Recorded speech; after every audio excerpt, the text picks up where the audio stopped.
दो चर वाला रैखिक समीकरण युग्म के बारे में हम लोग जानेंगे कि दो चर वाला रैखिक समीकरण जो युग्म होता है उसका हल की संख्या कितनी होती है। तो मैं आपको बताने की कोशिश कर रहा हूँ कि दो चर वाला रैखिक, और इसी से ये क्वेश्चन है, और उम्मीद रखेंगे कि जब एग्जाम में क्वेश्चन पूछेगा भी तो इसी से ही रहेगा, एक ना एक क्वेश्चन इससे रहेगा, इस कंसेप्ट। तो आपको ध्यान देना, इसलिए पूरा बेसिक से बताने की कोशिश कर रहा हूँ। तो दो चर वाला रैखिक समीकरण युग्म है, इसके हलों की संख्या को जानेंगे और इसका पूरा बेसिक कंसेप्ट जानेंगे। आप जानते हो कि ये वाला कंसेप्ट जो मैं बताने वाला हूँ ये काफी इंपॉर्टेंट है और अपने आप में बहुत ज्यादा इंपॉर्टेंट है, बहुत ईजी तरीके से मैं आपको बताऊंगा और यहाँ से ही क्वेश्चन आएगा, ध्यान रखना। तो दो चर वाला रैखिक समीकरण का तीन कंसेप्ट है। पहला ये होता है कि अगर दो चर वाला रैखिक समीकरण आपके पास है तो उसका a1 बट्टा a2 निकालेंगे, b1 बट्टा b2 निकालेंगे और c1 बट्टा c2 निकालेंगे। तो पहला कंडीशन ये बनता है कि तीनों अगर आपस में बराबर है, दो चर वाला रैखिक समीकरण युग्म है, तो आप जानते हो कि देखिए a1 x होता है, b1 y होता है और बराबर में c1, और a2 x होता है, b2 y होता है, बराबर में c2 है। तो इसका अगर निकालते हैं a1 बट्टा a2, b1 बट्टा b2, c1 बट्टा c2 और तीनों का तीनों आपस में बराबर हो जाता है, तो पहला कंसेप्ट ये होता है कि ये समीकरण अपने आप में संगत है। तो सबसे पहला रूल हो गया इसका संगत वाला। दूसरा, अगर इसके हल की संख्या माय डियर स्टूडेंट आप जानने की कोशिश करेंगे तो इसका हल होता है इस कंडीशन में अनगिनत। अनगिनत कब हल होगा? जब ये तीनों आपस में बराबर होगा। a1 बट्टा a2 बराबर b1 बट्टा b2 होगा, c1 बट्टा c2 के बराबर अगर हो गया तो ये अनगिनत हल देगा। तीसरी जो इंपॉर्टेंट बात है वो उसके ग्राफ और आलेख की बात किया जाए, ग्राफ या आलेख की बात किया जाए इस कंडीशन के लिए कि क्या होता है, तो इसका ग्राफ जो होता है वो संपाती होगा, और यहीं से एक वर्ड आता है, संपाती भी है और अविरोधी भी है। अविरोधी भी है, संपाती भी है, अविरोधी भी है।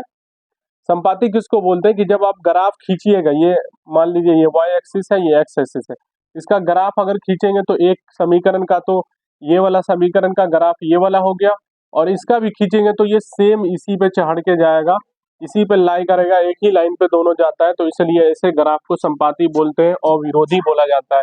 और आपके पास जो माय डियर स्टूडेंट क्वेश्चन है कि यदि युग्म समीकरण निकाय का अनगिनत हल हो तो वो समीकरण निकाय क्या कहलाता है, तो आप जानते हैं कि जब अनगिनत हल होगा तो वो समीकरण निकाय का जो हल होता है वो हमेशा अविरोधी होगा। तो इसके लिए ये राइट आंसर था, बहुत ही इजी तरीके से था। तो यहाँ से क्वेश्चन बिहार डीलर वाला क्वेश्चन जो आया था वो बेसिकली यहीं से आया था।